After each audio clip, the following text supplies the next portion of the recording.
with Citrus Apartments in Sarasota, Florida. This is a ThyssenKrupp Enduro with matte ESPN resistant fixtures. This thing is brand new. Still got the construction form and the padding and everything. Look up to full. Called Call Rack, that's interesting. Very well.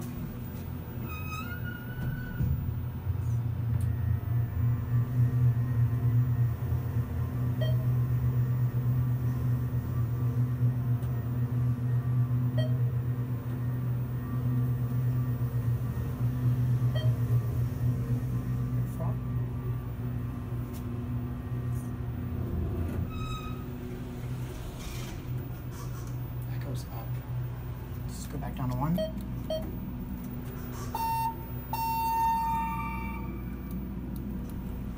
ADI phone. That's a Sigma 4-button rather than a toll. That's interesting. Basic blue padded elevator. As you can see here, this is still the temporary permit. Inspected in 2018. Like I said, it was the first time this ran.